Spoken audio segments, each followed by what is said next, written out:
This is Vince Leah, the Healthy Vegan Guy. So glad you're here today. As many of you know, I started on my vegan journey through plant-based foods and then found out what it really meant to become vegan and embrace the whole lifestyle, and learning about animal cruelty and also about animal testing. And that's what I wanted to focus on today. I'm actually going to be doing an interview with a friend of mine named Jennifer, who rescued a beagle through the Beagle Freedom Project. And this beagle was actually being tested on in 2 different labs in Spain. And she rescued this beagle a few years ago, and now it's in a warm and loving family. So without further ado, let's go ahead and start this interview. And we're here with Solomon, and he was part of the Spanish 40, right? Yes. So you got an email from a friend saying that these dogs have been rescued by the Beagle Freedom Project. Right. How did that process go? Did you just turn in your application? How long was it until they called you? Well, when I got the video, I saw the video, and then they were actually saying that there were 40 of these dogs that were rescued in Spain that were going to be out of their cages for the first time, because these dogs, they're actually spending most of their lifetime in a lab. So I saw all the pictures. I fell in love with Solomon. And then I sent the application, and it took a while until they responded. They came home and did an inspection just to make sure that we had everything the dog needed for safety purposes. And then they emailed us back, and they said, you are accepted. Could you please come just to make that connection with him? So we went with our daughter and my husband. We visited him, and it was a great connection. So we had a really good chemistry, I think, and we got him right away. Awesome. Now, when he came, being in a lab for so long, his whole life, how did he respond? Was he timid in the beginning? Was he scared of people? Or? He was absolutely scared at the beginning, very skinny. Yeah. He was actually in 2 different labs. You can see that he has from the 2 different tattoos, and each of his ears. He was not really eating well at the beginning. He needed to get used to the food and used to the other dogs that we had at that time. So, but it took a while. I might have to say a year and a half. Really? That long? A year and a half until he was used to everything, the surroundings, the house, the sounds, the family, the new people, the space. He had a very limited space then, and now he has a bigger house, a bigger backyard. So yeah. Solomon's sweet. Does he go up to people now, or does he allow people sometimes, to go up to him? if you're around him a lot, like if you become familiar, he'll come up to you very easily. But if he doesn't know you, it takes a while. And something that caused us, we were surprised at the beginning, because we thought he was trained. He was trained. He would sit down next to you, and he will put his paw out. So we didn't know if he was trained. So I called the Beagle Freedom Project and asked him, is this dog, has been trained with him before? And they said, no, he wasn't being trained. He was not trained. He was actually put in a cage, and he would put his paw just to make sure that he would take his morning blood testing. So it was he's so used to just that random lift the paw, so they just could lift up the paw for the blood testing, not really just to get a treat. But then we reversed that. When he was doing that, I would give him a hug. If he would do it again, I will just say no. But it was not working. Then I said I will just try to give him a treat before he does that. So now, he gets a treat, and he gives me a paw. So he never received a treat before, did he? So did he even accept the treats? He grabbed it. He doesn't have all his teeth. So if you look, some of his teeth are somehow, gone. Oh my. So where's that? Is that from being in the cage? He was, some of them were rotten, so they needed to clean them up, and some of them pull off. So yeah, it was hard for him at the beginning. So we had to mix the food with a little bit of water. Just to make sure that he could just swallow it, pass it through. Now he is chewing, he is fighting for his treats. Give me those treats. Right. So he's still pretty calm. He's still pretty mellow. But there are moments where we actually get very stressed out with Solomon, because he could be in a corner and shaking. So I think that he goes through Like just- PTS yeah, and kind of like panic attacks, or we don't know, just some reactions of the drugs that he probably went through, you know. How old is he?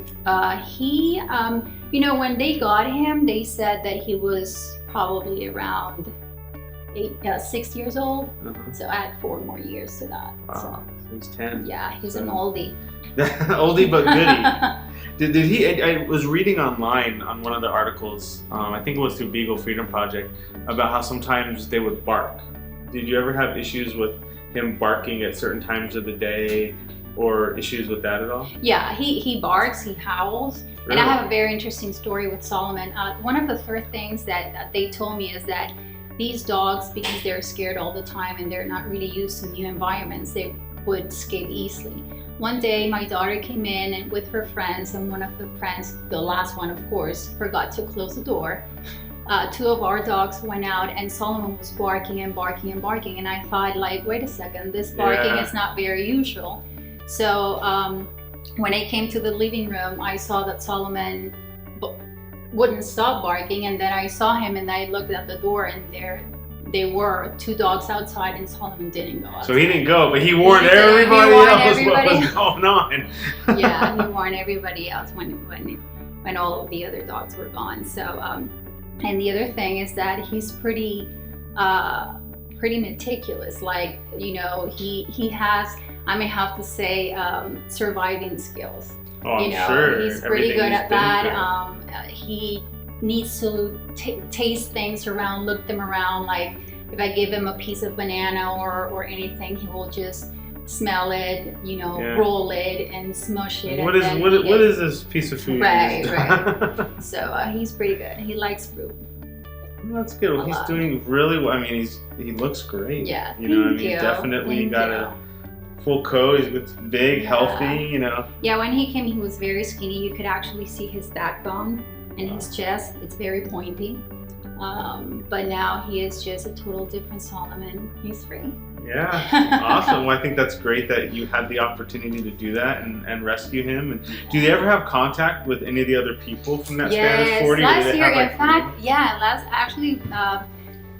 the project is just so well organized. Beagle Freedom Project last year, we had our, I would have to say, a reunion where most of us went, you know, the families that rescue all these dogs. And it was pretty emotional because everybody rescued for a different reason. Yeah. I rescued because I thought, oh my gosh, this dog is from Spain. My family has Spanish background, and you know, Solomon can travel everywhere. He has a passport. So you know, he has a dog passport. So yeah, we were there and we exchanged our experiences. We saw that the dogs were in great condition, that we were treating well. The calendars they prepared every year are amazing, so I will encourage people to wait until December just to go on Beagle Freedom Project and all the social media and buy it and support it. You know, you can go to Rolf and just say that you want to give all that percentage of money for the Beagle Freedom Project, and they'll be more than happy to do that and receive it as well. Right, Solomon? That's awesome. Yeah. So Solomon, is that a name that you gave him, or was that a name that he already came with? Yeah, he was actually number 8 based on the records of the Beagle Freedom Project and the folder they gave me. So 8 of 40? So 8 of 40. And he was named up there in Spain Tommy Lee Jones, just to make sure. Tommy Lee Jones. Tommy Lee Jones. He's already famous. And he has a little bit of a grumpy character, so that's pretty interesting. And then, of course, when he came down, his picture was already there with Solomon, so I just fell in love with the name and we didn't change it anymore. I thought it was it. So the fact that they came from Spain, was he, I know they were trained, but was he used to people speaking Spanish compared to English? Absolutely, he speaks Spanish. Yeah, so he understands Spanish. Habla español. Hola, Salomon. Now were the dogs varied in ages? Different. Really? Different.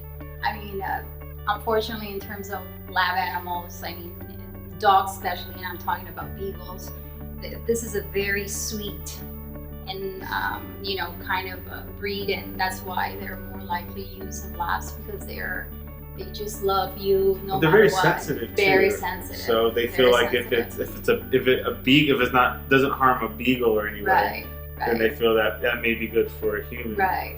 And that's crazy. That's a crazy part, and they're tested for everything, for for skin irritation, for heart and pulmonary disease, cancer, everything. So yeah, even for military purposes, just to chemical weapons and all that stuff. So they use it for everything. I mean, when they do they're in the lab and they go through all these testing. 50% of these animals are actually tested, and the testing doesn't stop until 50% of them are dead, and then the other 50% it's either recycled or they're euthanized.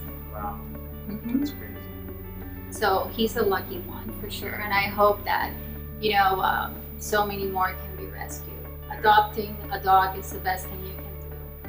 Well, I think it's great you had the opportunity to do that, and thanks for taking some time out of your day to speak with me about this. Thank you. We're re-inspired for you.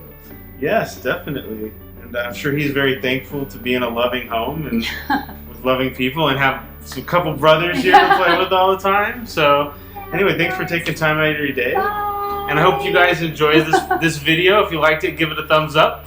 Leave a comment. Let me know if you've heard about the Beagle Freedom Project, if you ever adopted dogs from that project or adopted dogs in general. And don't forget to subscribe to the channel. Talk to you again soon. Stay healthy. Bye.